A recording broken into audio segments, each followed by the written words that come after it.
જૂનાગઢ જિલ્લામાં કાયદો અને વ્યવસ્થાની પરિસ્થિતિ જળવાઈ રહે તે મુજબ જિલ્લામાં આવેલ સ્પાનું સઘન ચેકિંગ કરવામાં આવ્યું હતું. જૂનાગઢ જિલ્લા વિસ્તારની સલામતી અને શાંતિ જાળવવા સ્પામાં કામ કરતા માણસોના ઓળખના પુરાવા વગેરે જરૂરી માહિતી જાહેરનામા મુજબ જે તે વિસ્તારના સ્થાનિક પોલીસ સ્ટેશન એસઓજી ઓફિસ ખાતે ફરજિયાત આપવા બાબતે જૂનાગઢ જિલ્લા મેજિસ્ટ્રેટ દ્વારા જાહેરનામું અમલમાં મૂકવામાં આવ્યું હોય જેની અમલવારી જરૂરી હોય જે બાબતે એસઓજી તથા એલસીબીની અલગ અલગ ટીમો બનાવી કેશોદ વિસ્તારમાં આવેલ કુલ 6 જેટલા સ્પામાં ચેકિંગ અંગેની કાર્યવાહી હાથ ધરાઈ હતી. જે દરમિયાન જૂનાગઢ જિલ્લા મેજિસ્ટ્રેટ દ્વારા અલગ અલગ જાહેરનામામાં અમલમાં હોય જે જાહેરનામાની અમલવારી કરાવવા સ્પાની દુકાનોમાં ગુજરાત રાજ્યની બહારના વ્યક્તિને કામે રાખેલ જેની જાણ સ્થાનિક પોલીસ સ્ટેશન એસઓજી ઓફિસને કરેલ છે કે કેમ તથા સીસીટીવી કેમેરા લગાવેલા છે કે કેમ અને સીસીટીવી કેમેરાના ફૂટેજનું 30 દિવસનું બેકઅપ રાખવામાં આવ્યું છે કે કેમ તે અંગેની ચકાસણી કરવામાં આવતા ઓલા સ્પાના સંચાલક જયેશભાઈ હાસમભાઈ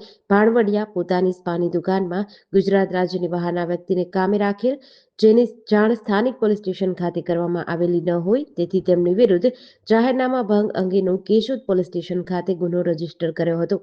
જેડીસી ન્યૂઝ સાથે શોભના બાલશ, કેશોદ.